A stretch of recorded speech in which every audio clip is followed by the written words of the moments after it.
So one of the questions that I see fairly consistently is, when did Ben Grimm have kids and where did they come from?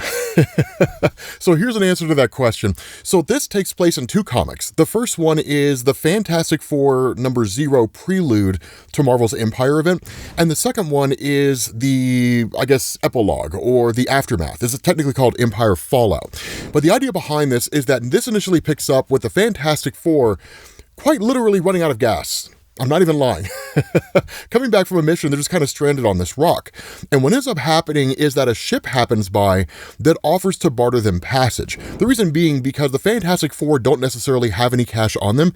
And the reality here is that Terran money or Earth-based money doesn't really have a whole lot of weight when it comes to like intergalactic currency. The reality here is that trading for various goods and services goes much, much further than just handing somebody a wad of 20s. You know what I mean? And so because of that, Johnny Storm signs Ben Grimm up for a battle.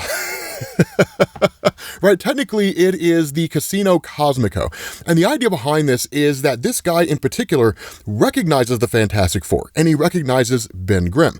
And that is one thing to be aware of when it comes to the Fantastic Four and Marvel. Their reputations precede them. And so due to their various escapades all throughout the universe, since they've kind of transcended the villain of the week, they're highly recognizable. And plus, Johnny Storm can be a bit of a dick sometimes. And so signing Ben Grimm up for this kind of trial by combat, in order to become a part of it, this is enough to get them passage to the Casino Cosmico so they can essentially attain enough fuel to recharge their ship and then, get back to Earth. And so what this does is it switches back over to Johnny and Ben and the Fantastic Four arriving onto the scene at this casino. And the funny thing about this is that Johnny introduces Ben Grimm in a way that only Johnny could do, right? He's like, everybody make way. Here comes the villain who's chillin', the idol of millions, the rockiest rack of meat this side of Yancey Street. He ain't no jobber.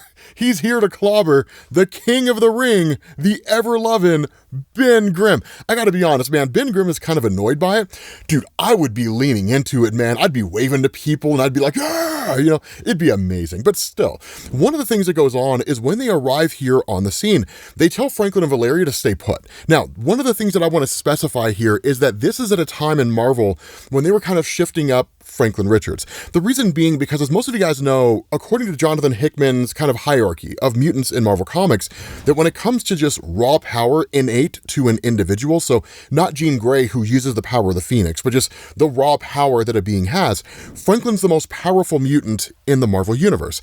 And that one of the things that had happened at the end of Secret Wars 2015 is Franklin was instrumental in using his powers to help rebuild the multiverse. Because of the whole rights thing and Marvel being pissy about the fact that Fox wouldn't give the movie rights back, Marvel shelved the Fantastic Four for like 5 years. They just wouldn't print their comics.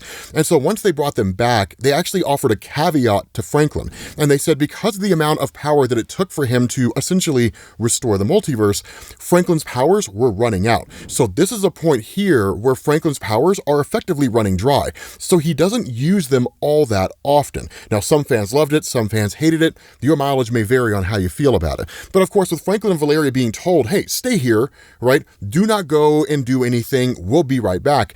With Valeria having a genius level intellect and really an omega level intellect, and Franklin being as powerful as he is, they do the two things you would expect two kids of this caliber to do if left alone in a casino. They go and gamble. And their story in this is amazing. It's absolutely hilarious throughout this whole thing. But the other part of this is that in order for them to actually become a part of this great big huge battle that's going on, that the stakes are incredibly high. And that means the purse to get in is incredibly high. And while they don't necessarily have cash, Ben Grimm does have a vibranium cast that he uses in the aftermath of a fight he had with the Incredible Hulk, where he literally defeated the Hulk, right? And now he has this brace that he just walks around with. But because it's made of vibranium, and because vibranium is so well known throughout the Marvel Universe as a metal that can amplify magical energy, as well as essentially manipulate sound, on top of being astronomically durable, that the cast is basically offered up by Ben Grimm, and that's their passage to get in. The other part of this is that this whole arena reenacts the final battle of the Kree Skrull War between Beldan and Raxor. We'll talk about that here in a minute because it actually becomes a pretty important part of the story arc, but I don't want to get sidetracked too much. Instead, with Reed looking around here and feeling like there's something off, he's just sort of like, I'm going to go poke around and I'm going to see what's happening in this place. And so he goes on his journey while you have Susan Storm who goes on hers. Of course, Ben Grimm and Johnny are sort of watching this whole battle unfold, so effectively everybody scatters. And at that point, you pick up with Valeria and Franklin. This is amazing. I love this part so much because what goes on is that they end up at the front doors of this gambling facility, and they won't let them in just because of the fact that they look so young. So Franklin's like, oh, you guys think we're Terrans. You think we're from Earth. Well, no. We're Valerians, right? We're a very, very ancient race. We're actually like hundreds of years old. And like, they just let them in, right? And at that point, Valeria's like, dude, I can't believe that worked, right? I cannot believe that. And so Franklin's like, dude, are we really going to do this? And Valeria's like, I mean, yeah, like what's not to get? I'll study the games, compute the odds, and before long, I'll have enough to buy back the ship, fix them up, and then maybe even slap on some spinning rims. Because for some reason, over the course of this entire story, Valeria is obsessed with getting spinning rims on the ship. And so she's like sitting over this table, right? She's like, okay, I figured it out. This is a no-lose bet, right? And Franklin's like, are you sure? And she's like, I mean, yeah, it's not gambling if you know you're going to win. You know, she was like, no matter what I do, I get something back. And all she gets back is one chip.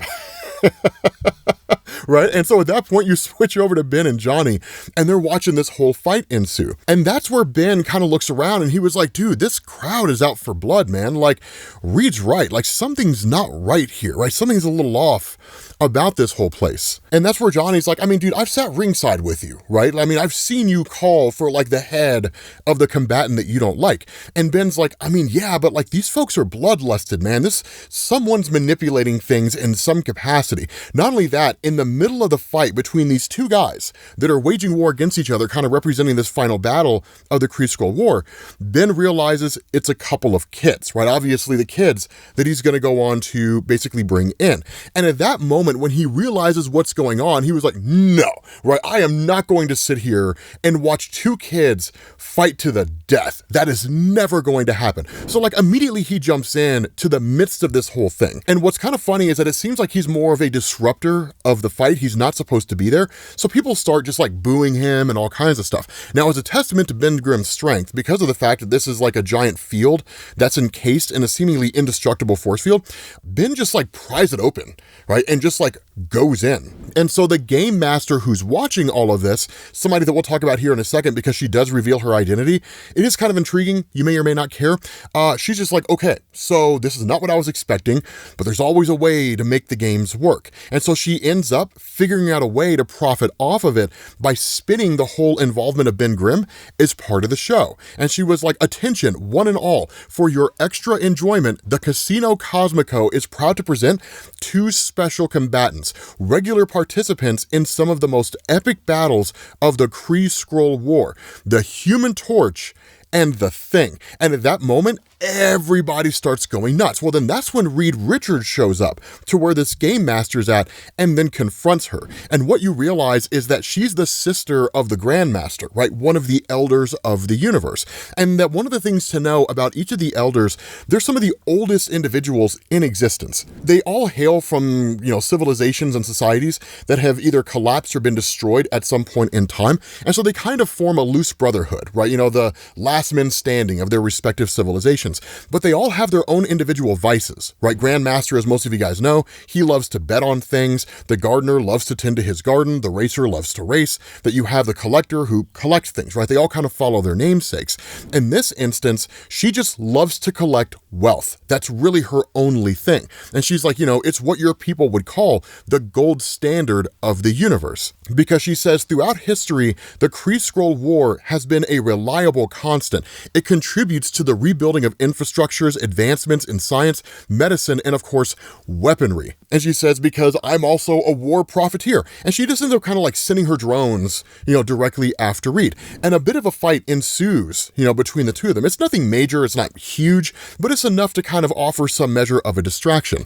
Not only that, in the midst of all of this, she kind of just like reveals her hand in what's going on. And she tells Reed, you and your fellow Terrans are interfering with my business. I take that very personally.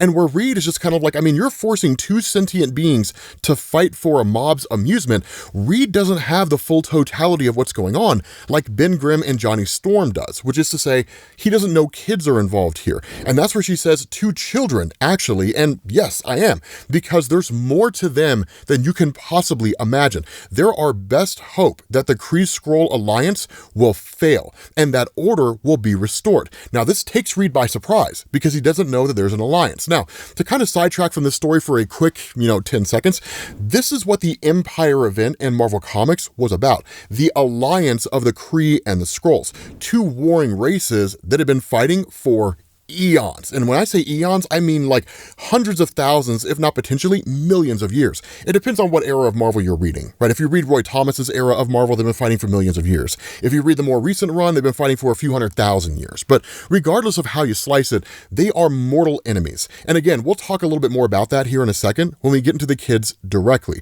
But not only is all of this going on, Susan Storm appears in her invisible form. And she's like, Reed, I can set up a force field and kind of help you with this. And he's like, no, not yet, right? Like, you're our ace in the hole. They don't know you're here because they can't see you. And he says, more importantly, look at her security monitors. It seems the Kree and the Skrull are not the only two children who need our help, because Franklin and Valeria are learning a very valuable lesson when it comes to gambling. Like George Clooney said in Ocean's 11, you play long enough, you never raise the stakes, and the house takes you. Unless when that perfect hand comes along, you bet big, and then you take the house, which is exactly what happens. Because number one, Mama Bear's pissed. Susan is incensed. Her children are learning to gamble in a casino. More so than that, they could potentially be in danger, because the reality here is when you're betting in a casino and you don't know what you're doing, you can find yourself in debt. And if you are not able to pay that debt off, any number of things could happen to you. Now, given the powers of Franklin, they're effectively safe, right? Franklin can just teleport them anywhere else, right? And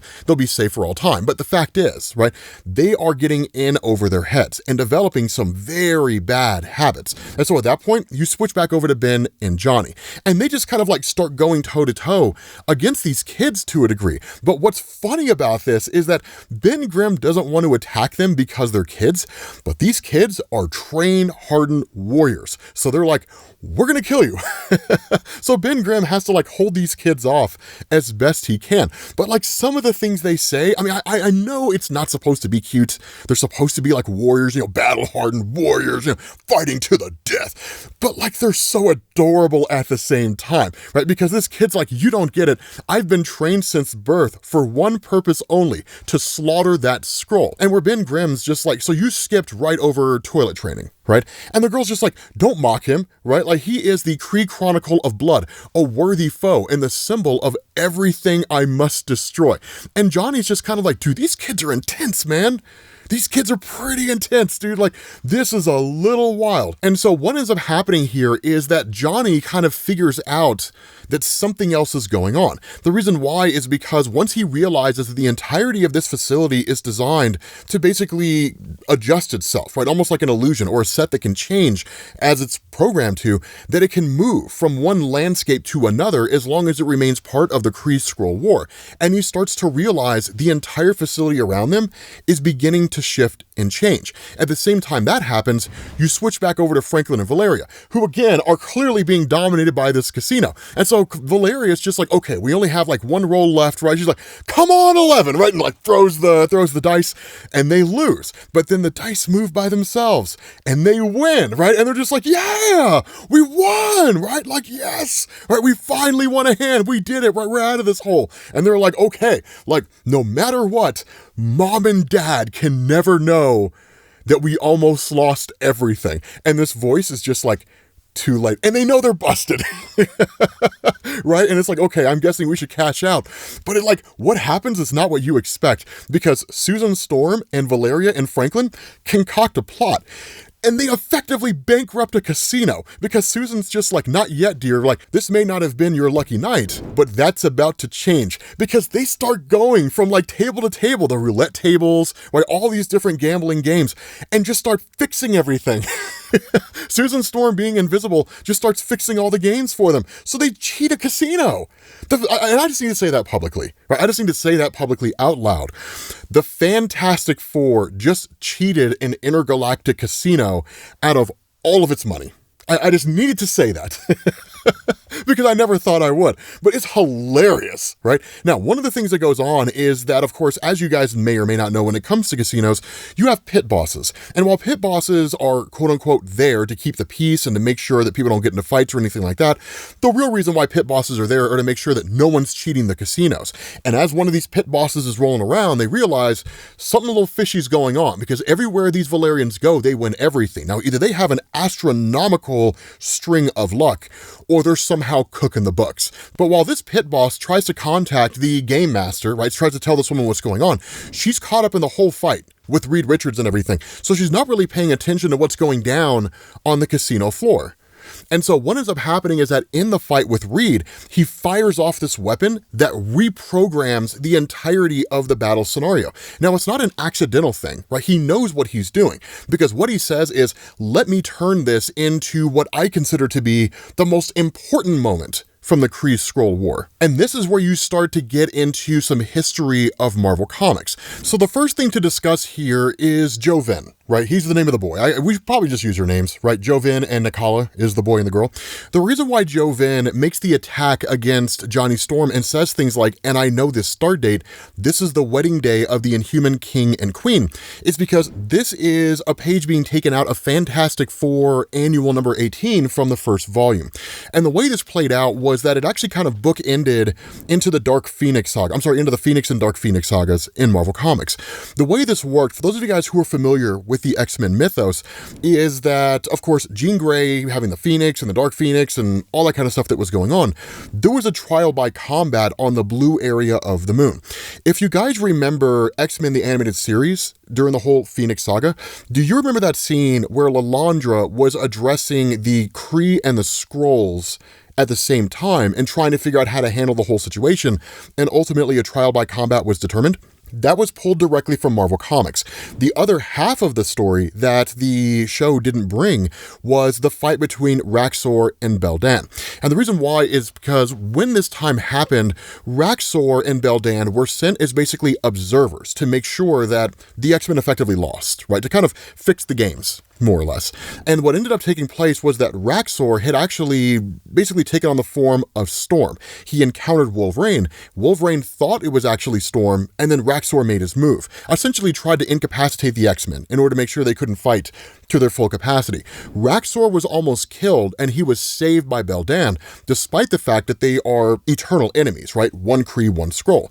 And so what this did is it took place right towards the end of the initial Kree-Skrull War, because both empires had been fighting for so long they couldn't fight anymore. And so what they did is they tasked these two individuals to fight each other, and that the conclusion of the Kree-Skrull War would be handled by the two of them. Now, the reason why I bring in Fantastic Four Annual number 18 is because that story bookends to the ending of the Phoenix and Dark Phoenix sagas. And what it does is it says that at the time that the wedding between Black Bolt and Medusa happened in the Fantastic Four Annual comic, this fight between Beldan and Raxor was still going on. And so that's why there's a lot of statements here, right, about, I have to destroy the Fantastic Four, because that's the fight that happened during that point in time. Now, that also takes us into Empyre Fallout, and it takes us into the nature of these two kids. The reality here is that what the Kree and the Skrull empires had done is they had basically engineered these two kids, and they had imbued them with the entire history of their race's knowledge of the Kree-Skrull War. So that's why this kid has knowledge of events that he couldn't possibly be old enough to remember, and why she's the exact same way, right? And they're kind of reenacting this over and over and over again. But again, while this whole fight happens, kind of focusing on the story itself, while this whole fight happens, Ben is just sort of enamored with how adorable these two kids are. He thinks they're just the cutest things ever, right? Despite the fact that they're bloodlusted, they're obviously fighting to kill. He's just like, God, they are so incredibly adorable. And so between the two of them working together, they defeat the Fantastic Four. And so at that point, the statement is made by the quote-unquote announcer that the victors of this fight are both of the children, that Joven and Nakala are both victorious. And because this has never happened before, they don't quite know how to process this. They're like, what do we do now? Like, I don't know. And so at that point, Reed Richards has been defeated. Reed's captured, right? You still have Susan and you have Valeria and Franklin out there, and then Ben and Johnny are out there. And so when Reed's being taken away by the Profiteer, the sister of the Grandmaster and the one who runs everything, that you have this conversation between her and Reed where Reed's like, dude, you can't do this, right? I mean, they're kids, you know? And she's like, I don't really care, right? They're acquisitions that I've traded too much for their commissions, contracts, and rights of guardianship. In other words, I own them. Does anyone here have a problem with that? And at the end of the day, both Johnny and Ben step up and it's like, yeah, we kind of have a huge problem with the idea of you owning kids. And then in turn, you know, making them fight each other. This needs to come to an end right now. But one of the things to keep in mind here, guys, is when you're talking about these intergalactic places, right? Whether it's the Kiln, which is a giant prison, or you're talking about nowhere inside a celestial head, it's its own set of rules, right? Just because you have laws that work on Earth does not mean they work out there. And out in this place, currency is king. It's the only thing that matters. Either that or somehow getting the upper hand on someone in such a way that they have to acquiesce to your demands. And that's exactly what happens here. Because what she says is, if you try to take these kids out of here, all I have to do is just tell everybody that you guys are liars and thieves. Number one, your reputation's destroyed. And two, people will kill you. The entire facility will be after you. She's like, no matter what you do, I win, right? My house, my rules. And that's when the pit boss shows up and says, actually, ma'am, that's not true anymore. And she's like, what are you talking about? And he's like, so these two kids, these two Valerians have just totally taken over your casino now. They own it all, right? And the crazy thing, man, Franklin and Valeria come out of this place like kings and queens. Never have you seen two kids in such opulence. And it's kind of amazing. They've got crowns, they've got cloaks, they've got jewels the size of tangerines, right? I mean, these guys are just loaded with cash, right? And it's like, we own the entirety of Casino Cosmico now, right? Like, we bet the casino, essentially, right? The story just became the plot of Rainmaker, right? To be honest. And so at that point, it's like, make her an offer. Right? Like, make her the offer. And that's when Valeria's just like, we're willing to sign all of this back over to you in exchange for the rights and contracts and whatever else you've got involving those two kids. And then Franklin's like, and our ship and a tank of gas. And the pit boss is like, I mean, is there anything else? And he's like, spinning rims. Right? And at that point, the Profiteer is like, deal, right? And so ultimately, the kids are handed over to the Fantastic Four. Now, while they are brought on board the ship and the intention is to take them back to Earth, it is kind of adorable because they keep talking about how, well, you know, I mean, just because we both won in the contest does not mean you're not still my mortal enemy and I'm going to kill you. It does kind of concern Johnny a bit. He's like, look, man, should we be worried, Ben? You know, Ben's like, oh, no, it's just a little rivalry between siblings. I mean, sure, they're talking about killing each other, stabbing each other to death in their sleep, different things like that. But what brother and sister don't talk like that? You know, it's normal stuff, right? But the actual kids officially becoming part of the Fantastic Four, that doesn't really take place until the Empyre fallout. And it's just one comic book panel that in the aftermath of everything that had happened during the main Empyre event, Ben Grimm and Alicia officially adopt the kids. And they officially become part of the Fantastic Four family, where they've been ever since. So with that being said, guys, we're going to bring this to an end. This is the origin of how Ben Grimm got his kids. Hopefully you guys enjoyed this video. If you did, drop a like. Thank you all for watching, and I will catch you all later. Peace.